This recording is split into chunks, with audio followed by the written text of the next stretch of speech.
I'm Thulasi Wigneswaran. I'm a research intern here at ASPI, and today I'm joined by Ash Collingburn, a visiting fellow of the ASPI Counter-Terrorism Policy Centre.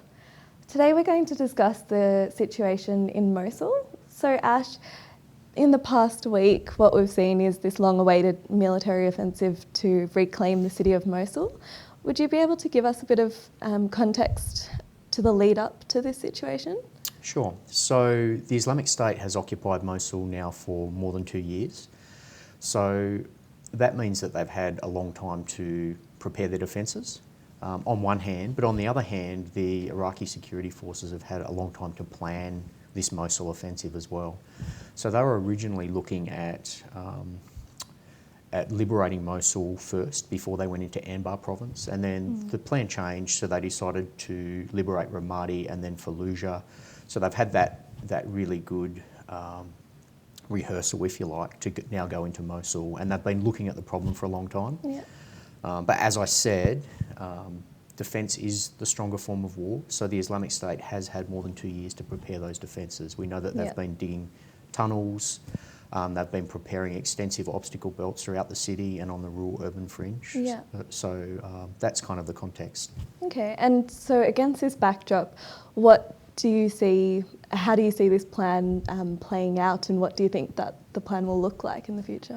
So it seems that the Iraqi battle plan, if you like, is to surround Mosul from the northeast and the south, and then send their specially highly trained counter-terrorism forces in to do the really hard fighting in the city itself. So what they've done is they've left a corridor out to the west open, and they've done that for two reasons. First of all, the Islamic State still sort of occupies that terrain, so they control that area still. But it also leaves an opportunity for Islamic State fighters to withdraw to the west. And whilst that may seem counterintuitive, the reason they're doing that is to actually destroy those withdrawing forces in the open desert. It's much easier to do that rather than in the urban terrain where they'll be moving, as I said, underground. They're already using oil fires and burning tyres to conceal their movement from the air. So it's much easier to neutralise those targets in the open desert. Yeah, and so given the complexity of the situation, it's been said that the operation will take weeks, if not months, but last week the Iraqi Prime Minister came out to say that it was actually progressing faster than originally planned. So how do you see it progressing in terms of a time frame? Look, I think months is realistic. Certainly the advance thus far has been good. They're making very good progress, but we need to bear in mind that they haven't even reached the outer sort of fringe of Mosul yet. So whilst they've cleared some of those outer villages, once they hit the rural urban fringe, then they'll start facing more resistance, and then the really heavy fighting will be once they get into that urban environment and they're doing really house-to-house fighting. So that's what will really prolong the battle. So what we have seen in the past week is we've seen the Islamic State conduct a counterattack in Kirkuk to the southeast of Mosul. There's a couple of reasons they've done that. The first reason is that they want to relieve some pressure on the forward edge of battle. So if they can conduct an attack somewhere else, then that's really a diversion for Iraqi forces who then need to respond to that. So it dilutes the combat power and it forces them to redeploy and redistribute combat power elsewhere. So that's the first thing. The second thing is they are desperate for some sort of success on the battlefield. They've been on the back foot now for 12 months. So they really are looking for something to hang on to because their information operations are reliant on that. So if they can have some success somewhere else, then it will take the attention away from the fact that they're on the back foot. Yeah, and in terms of that success, what does victory essentially look like in Mosul?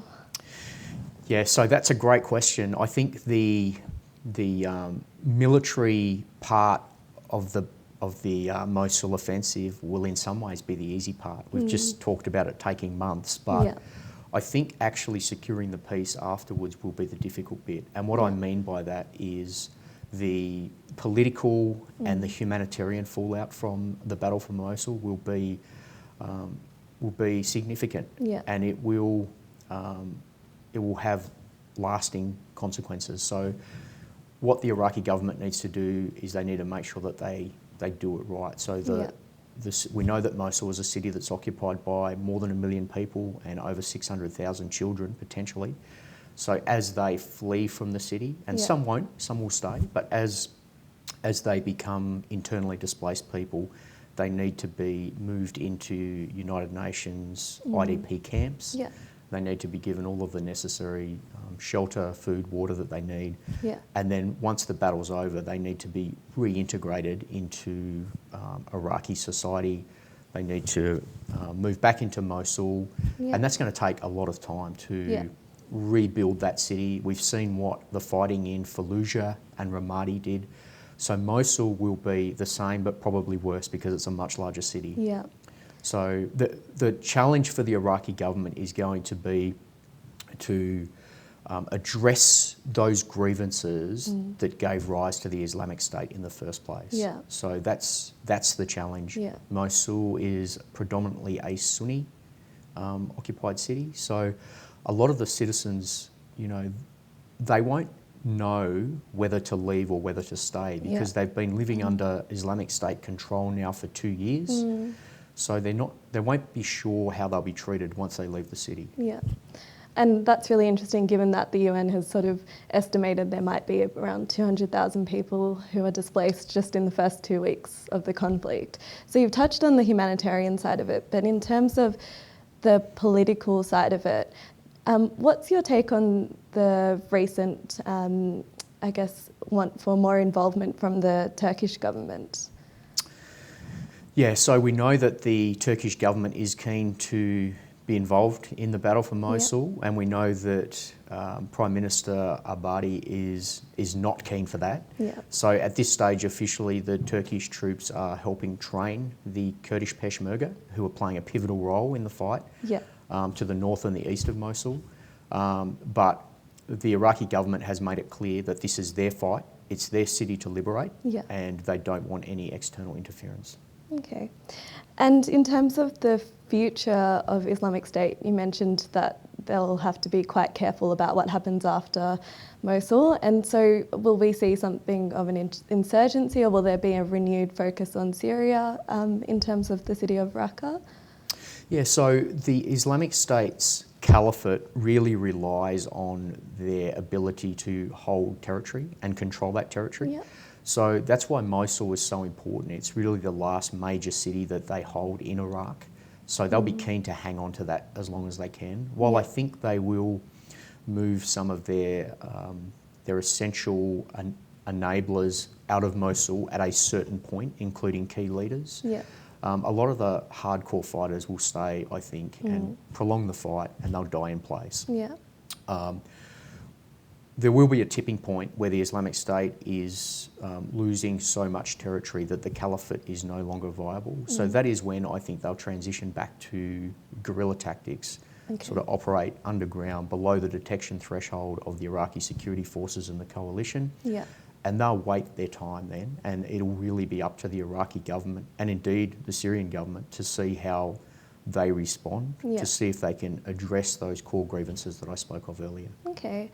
And given that there's so much debate at the moment regarding coalition troops in Iraq, what do you think the future is for them in Iraq at this stage, and will they, what sort of capacity will they be in if they do stay on the ground?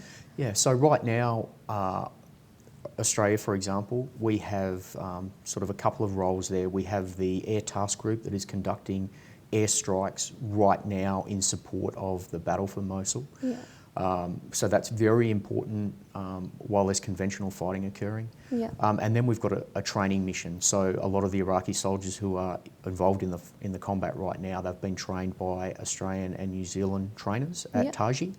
So that's a key role, and I see that continuing. And it may, we saw the Prime Minister announce in July that we'll start training police, which is a key part of this because police will provide that domestic security, and they'll ensure that law and order function is fulfilled. So that's critical for shoring up the peace. Yeah. Okay, well, thank you so much for your time, Ash.